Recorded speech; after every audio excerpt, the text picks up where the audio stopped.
Nežinau kaip jūs, bet valstybėje visi darbuotojai yra maksimaliai užimti savo darbu, jie turi visiškai užpildytą dienotvarkę, kas liečia miesto tvarkymą, miesto priežiūrą, visokias įstaigas jie kontroliuoja, ten vykdo apklausas, visą kitą, žinokit, niekas neturi laiko jūsų problemom. Niekas neturi laiko jūsų problemom. Jeigu jums reikia socialinio būsto, neįgalumo grupės, suprantate, dar vadinai kitas dalykas, kad jie visi yra labai užimti. Ir supranti,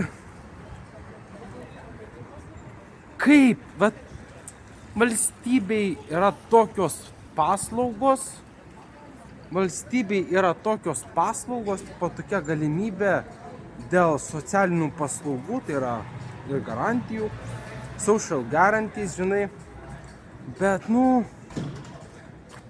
niekas tavęs negali konkrečiai pažinti taip, kaip pažįsta artimas žmogus, žinai. Tavęs niekas negali taip pažinti, kaip pažįsta artimas žmogus.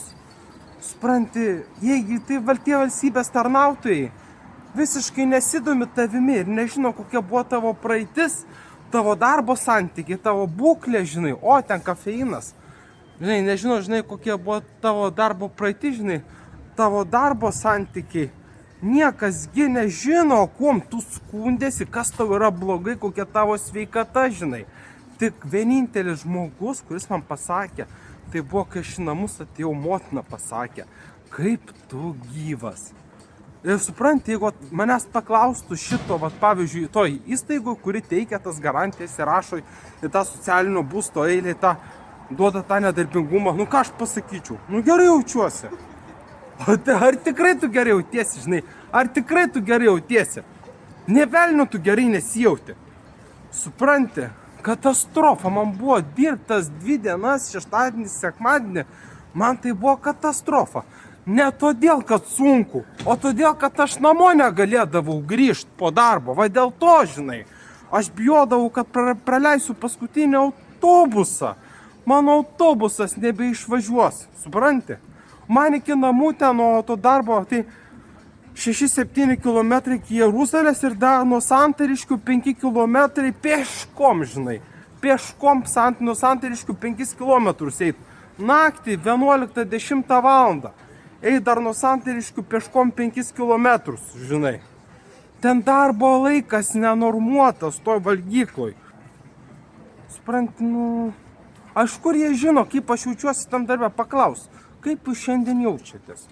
Šiandien, būtent šiandien, o ne vakar. O kaip aš vakar jaučiausi, žinai? Kaip aš jaučiausi vakar, būtent. Kaip aš jaučiausi vakar. O kas manęs paklaustų, ar vakar manęs būtų paklausęs, šeštadienį, sekmadienį, ar būtų manęs paklausęs, kaip aš tą dieną jaučiausi?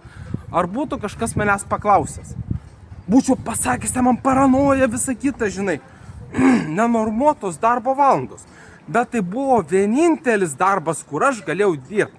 Tai buvo ne tik darbas, tai buvo vienintelė vieta, kur aš galėjau dirbti. Tai buvo vienintelė vieta, kur buvo normali valdžia, geriausi kolegos ir faktiškai geriausias darbas. Tai buvo geriausias darbas. Tu visiškai nieko nebenori daryti tą dieną. Nei valgyti, tik tai noriu gulėti ir miegoti, viskas. Po tų 6 valandų darbo.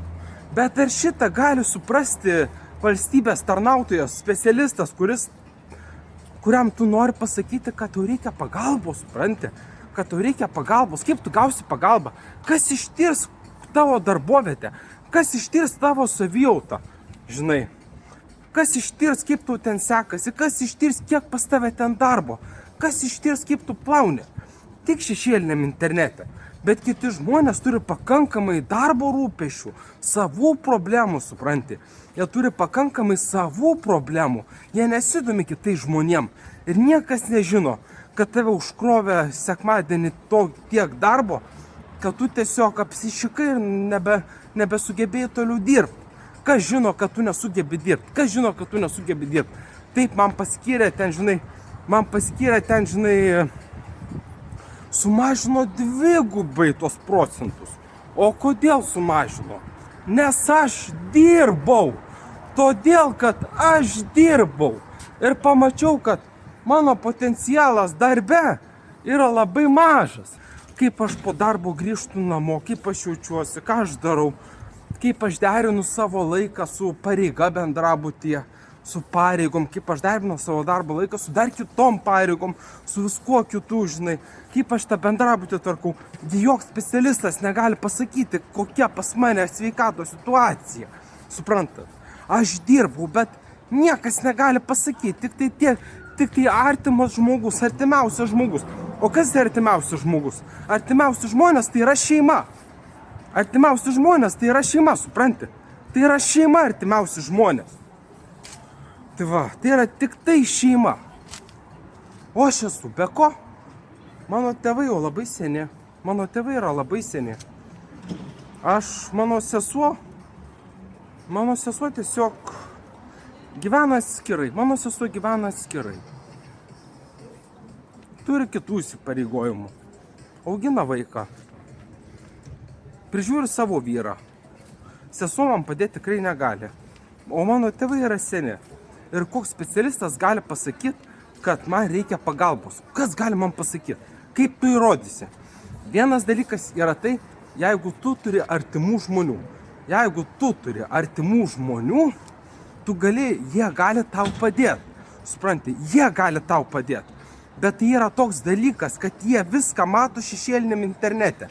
Žmonės, kurie turi kitus gyvenimus, visiškai tavimi nesidomi. Tai valstybės paslaugos yra tik šeimoms.